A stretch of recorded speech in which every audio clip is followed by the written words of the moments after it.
সেনাপ্রধান বলেছে যে আমরা প্রস্তুত আছি, আমরা এক চুলো সার দেব না।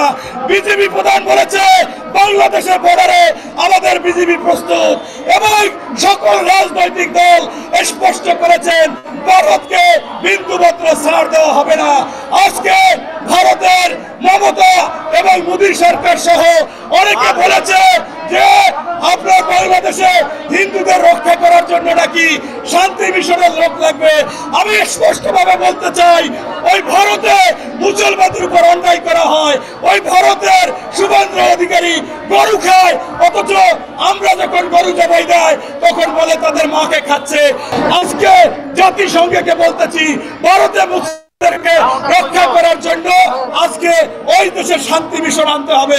সর্বশেষ বলবো, আজকে ভারতে নাকি বলেছে যে ভারতে চিকিৎসা করতে গেলে প্রণাম করতে হবে, সে দেশে হোটেলে থাকতে দেওয়া যাবে না, খাইতে দেওয়া যাবে না।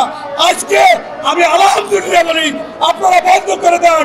ভারতে বাংলাদেশে যদি চিকিৎসা না নিতে যায়, পর্যটক না নিতে যায়, তোমাদের ডাক্তারদেরকে ভিক্ষা করে খেতে হবে, তোমাদের অবস্থান থাকবে না।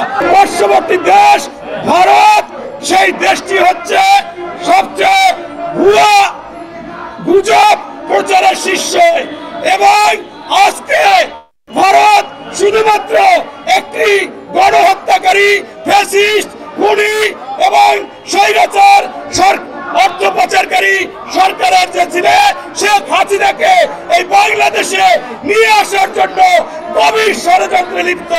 তাই আপনারা দেখেছেন ওই দেশের শুধুমাত্র একটি দল বা একটি ব্যক্তি না, রাষ্ট্রীয়ভাবে এই কর্মকাণ্ড করতেছে, যার কারণে আজকে বাংলাদেশের মানুষের সোচ্চার।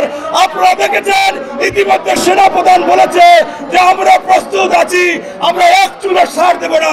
বিজেপি প্রধান বলেছে বাংলাদেশের বর্ডারে আমাদের বিজেপি প্রস্তুত, এবং সকল রাজনৈতিক দল স্পষ্ট করেছেন ভারতকে বিন্দুমাত্র ছাড় দেওয়া হবে না।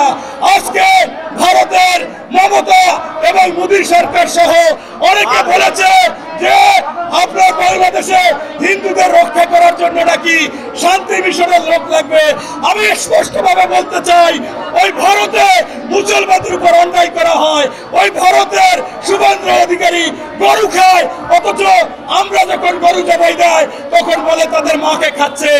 আজকে জাতিসংঘকে বলতেছি ভারতে রক্ষা করার জন্য আজকে ওই দেশের শান্তি মিশন আনতে হবে।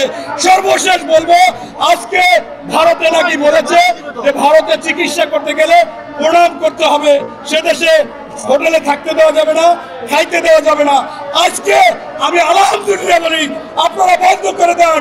ভারতে বাংলাদেশে যদি চিকিৎসা না নিতে যায়, পর্যটক না নিতে যায়, তোমাদের ডাক্তারদেরকে